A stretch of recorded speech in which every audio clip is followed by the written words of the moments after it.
Welcome to your own deep dive into the world of human cognition. Ever wonder how your mind really works? It's like a backstage tour of your own brain. We're about to unpack all that using the Oxford Handbook of Cognitive Psychology as our guide. We'll uncover how we think, learn, remember, and make decisions. So it's not just about facts, it's more about the processes, right? Exactly. Like, have you ever noticed that a vivid memory or a recent news story can actually sway your decisions, even if it's not really relevant? Ooh, I do that all the time.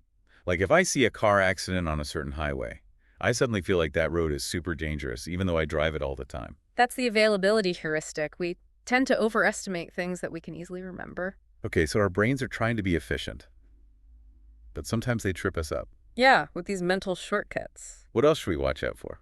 Well, let's talk about deductive and inductive reasoning. Deductive reasoning starts with a general principle, like a rule book, and then you apply that to a specific situation. So if all dogs bark and I meet a new dog, I can deduce that it will probably bark. Precisely.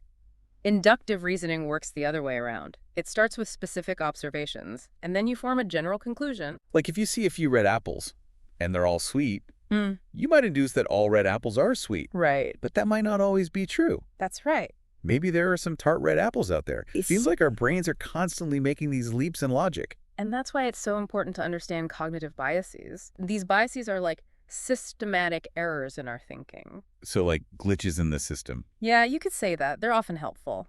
But sometimes they can lead to flawed judgments. This is making me question everything I thought I knew about how my mind works. What about memory? It feels like such a core part of who we are. Memory is incredibly complex. But let's start with the basics. Working memory and long-term memory. Working memory is your mental workspace, like a mental juggling act. Like when I'm trying to remember a grocery list while I'm shopping. Exactly, and it has a limited capacity, so you can only juggle so many things at once. Then we have long-term memory, where we store vast amounts of knowledge, experiences, and skills. It's amazing how much information our brains can store. It's like an endless library. But is it always reliable? That's where it gets interesting. Memory is not a perfect recording. It's more like a reconstruction. Every time you recall something, you're essentially rebuilding it. And sometimes pieces get added, changed, or even left out. It's a bit unsettling. So it's possible that some of my most cherished memories might not be totally accurate. It's more common than you might think. Eyewitness testimony, for example, is notoriously unreliable. Wow, that really makes you think about the nature of truth and how our experiences shape our understanding of reality. Speaking of experiencing the world, let's shift to perception. Okay, so how we take in information through our senses, right? Absolutely. It's an active process of interpretation. Our handbook dives into Gestalt principles. They're essentially rules our brains use to organize what we see into meaningful patterns. So instead of just seeing a jumble of lines and colors, our brains try to find order and make sense of it. Exactly. These principles, like proximity, similarity, and closure, help us to group elements, fill in gaps, and perceive complete shapes, even when some information is missing. Like those optical illusions where you see a shape, even though there are no lines actually outlining it. That's a perfect example. Our brains tend to actively construct perception rather than just passively recording it. It's fascinating how our brains can fill in the blanks and create meaning from incomplete information. And it's not just about seeing, right? Perception involves all of our senses. That's right. Another crucial aspect is depth perception, our ability to judge distance. It's what keeps us from bumping into things all the time. I'm starting to realize that even simple tasks, like walking down the street, involve a lot of complex cognitive processing. It really does. Our brains are constantly working to make sense of the world around us. And that brings us to problem solving and decision making. Okay, so when we're faced with a problem, how do our brains figure out a solution? The handbook describes two main approaches, algorithms and heuristics. Algorithms are like step-by-step procedures. Think of it like a mathematical formula. So it's a very systematic approach, but it can be a bit time-consuming, right? Exactly. Heuristics, on the other hand, are like mental shortcuts. They're faster and more intuitive. So it's like choosing a familiar route to work. Even though there might be a slightly faster shortcut that you haven't tried, you're relying on your past experience. Precisely. Heuristics can be incredibly efficient, but they can also lead to biases. Okay, so it's a trade-off between speed and accuracy. Exactly. And this brings us to framing effects. Framing effects. It's the idea that the way information is presented can significantly influence our choices. So how something is worded or presented can actually change our perception of it. Precisely. For example, people are more likely to choose a treatment with a 90% survival rate than one with a 10% mortality rate, even though they represent the same outcome. Wow, that's incredible. It seems like our brains are susceptible to these subtle manipulations. It highlights how much our decision-making is influenced by factors beyond pure logic. Our emotions, our past experiences, the way information is framed, all of these play a role. It's like our brains are constantly trying to tell us a story, even if it means bending the facts a little bit. I'm starting to see how understanding these cognitive biases can help us make better decisions. Absolutely. It's about becoming aware of those mental shortcuts Mhm. and recognizing when they might be leading us astray. So if we're aware of these biases, can we actually overcome them? To some extent, yes, it takes effort. But by slowing down, questioning our assumptions, and seeking out different perspectives, we can lessen their influence. It sounds like a good life strategy in general. But let's get back to the handbook for a moment. I'm curious about how our brains handle different types of thinking. Well, the handbook talks about dual process theory, which suggests that we have two systems for thinking, System 1 and System 2. Two systems, like two different modes of thinking. Exactly. System 1 is fast, intuitive, and automatic. It's what we use for quick judgments and gut feelings. It's like when you're driving a familiar route and you don't even have to think about the turns. That's a great analogy. Then we have System 2, which is slower, more deliberate, and analytical. So system 2 is more like manual mode, where we're in control. Exactly, and these two systems are constantly interacting, sometimes working together, sometimes battling it out for control. It's like a mental tug of war. You could say that. Understanding this can help you see when you might be relying too much on System 1 in situations where System 2 would be more helpful. It makes me think about all those times when I've made impulsive decisions. Maybe I should have used system 2 a bit more. We all have those moments. By being aware of this, we can become more mindful of our thinking. It's like having a superpower. The ability to switch between different modes of thinking. But let's not forget the building blocks of our thoughts, concepts and categories.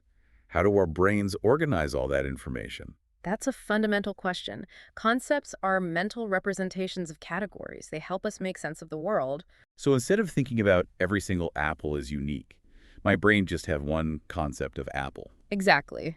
Concepts help us process information efficiently.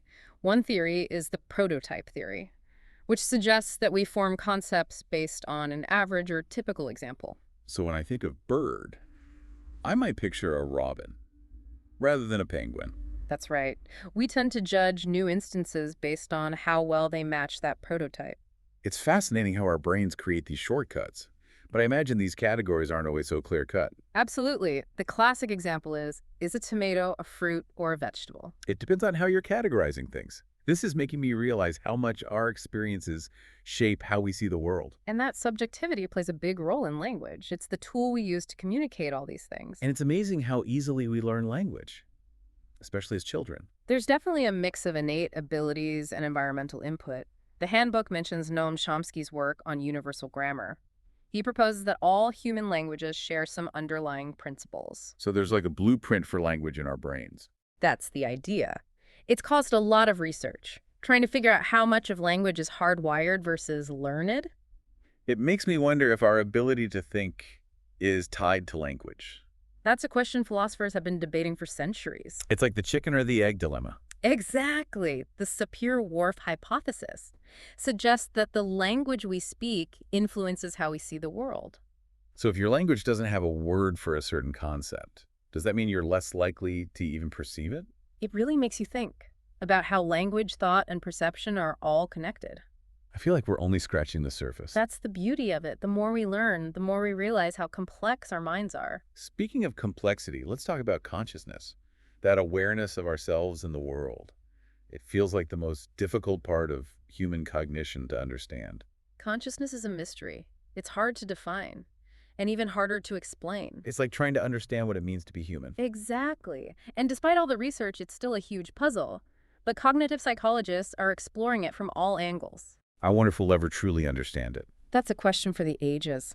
But even without all the answers, just thinking about these questions can teach us a lot. I'm feeling a sense of awe right now, just thinking about all the things happening inside my head that allow me to have these experiences. It's remarkable, and it brings us to intelligence. What does it mean to be intelligent? The handbook says it's the ability to learn from experience, solve problems, and adapt. But it seems like there's more to it than that. Absolutely. There are many theories about intelligence. So instead of asking, how intelligent are you? Hmm. We should ask, in what ways are you intelligent? Exactly. Howard Gardner proposed a theory of multiple intelligences. We have different abilities in areas like language, logic, music, and even social skills. It's a more well-rounded view of intelligence. It challenges us to think beyond IQ tests. This whole deep dive has been amazing. I'm starting to see how all these pieces fit together. It really is a fascinating field. I hope you're enjoying this. It's definitely changed how I think about things. That's what cognitive psychology does. It gives you a new perspective. And it's a field that's always changing. Always new discoveries. What about all of this surprised you the most? I think the plasticity of the brain, how it can change throughout our lives. It's not fixed. It's always adapting. Exactly. And that means we can keep growing and changing, no matter how old we are. That's an inspiring thought. It really is. So knowing that we're all susceptible to these biases, how can we become more critical thinkers? That's a good question. We're always getting bombarded with information these days. One thing you can do is just slow down. Question your assumptions. Don't just accept things at face value. Right. Ask yourself, oh, why do I believe this? What's the evidence? Is there another way to look at this? It's like taking a moment to really think before you react. Exactly. You can also try to get different perspectives. Don't just stick with people who agree with you. It's easy to get stuck in an echo chamber. It is, but stepping outside of that can really help you grow. So understanding cognitive psychology, it's like seeing how our minds work. And the more you understand it, the better decisions you can make. Like learning the rules of the game. And it's a very complex game. It is, but it's also fascinating. And I encourage you to keep learning about it. Read books, listen podcasts. Never stop learning. Because the more you know about your mind, the more you can do with it. This has been a great deep dive. It has. I feel like we've only just begun to explore. That's the goal. To make you think. Exactly. So to our listener, keep diving deep. Until next time.